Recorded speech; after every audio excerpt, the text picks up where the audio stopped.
Ер нь хөдөөж хүн салбар бусад одоо эдийн засгийн салбаруудыг бодвол уур амьсгалын өөрчлөлтөнд хамгийн их үр дүнхий тэгээд хамгийн их гар цохирлыг дагуулдаг зэрэгээрээ хамгийн хурдан хугацаанд уур амьсгалын өөрчлөлтөд одоо даасан зохицох бодлого үйл ажиллагааны зөв байх юм бол эерэг нөлөө үзүүлэх ийм салбар.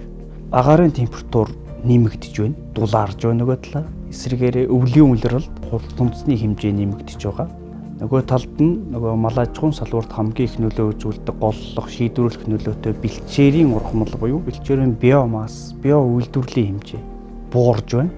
Ингээд уур амьсгалын өөрчлөлт, байгаль цаг үеийн нөхцөл байдлаас хамаарат малчт дээр ямар өөрчлөлт гарч байна вэхээр хамгийн нэгдүгüүрд хүн болгоны мэдж байгаагаар ган зуд гэдэг энэ аюулт үзэгдлийн улмаас малын хорогдол, зүү бүсийн хорогдол гэдэг зүйл гардаг. Хамгийн сүүлийн жишээ гэх юм бол одоо 2023-аас 24 оны өвлийн улиралд Монгол улс нийтдээ 8 сая толгой малыг зүү бүсээр хорогдууллаа.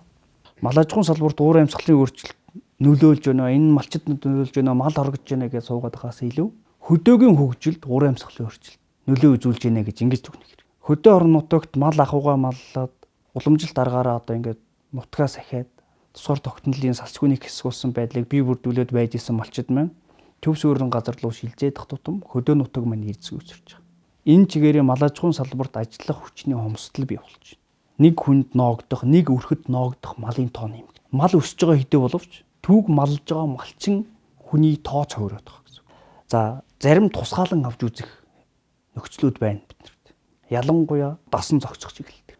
Монгол улсын мал аж ахуйн салбар уламжлалт байдлаараа ингээд л яваад байх уу? Байгаль цаг үеийн болон нийгэм эдийн засгийн хувьсан өөрчлөгдөж байгаа энэ нөхцөлд яаж бас өөрийгөө дасан зохицуулах юм бэ гэдэг шаардлага үүсэж байна.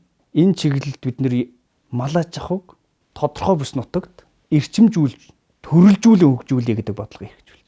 Тодорхой аж ахуйгаар, тодорхой чиглэлийн малаар, тодорхой чиглэлийн одоо үйл ажиллагаагаар мал аж ахуйн салбар төрөлжөөд хөгжих юм бол одоо уур амьсгалын өөрчлөлтөөс зарим давуу талыг өөртөө шингээх боломжтой болж байгаа гэсэн үг.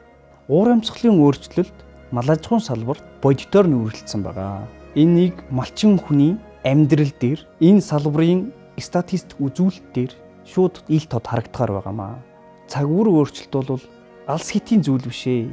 Хаяа хажууханд маань байгаамаа гэдгийг манай малчид, мал аж ахуйн мэргэжилтнүүд, төр засгийн одоо бодлого шийдвэр хэрэглэгчид маань ойлгож байна.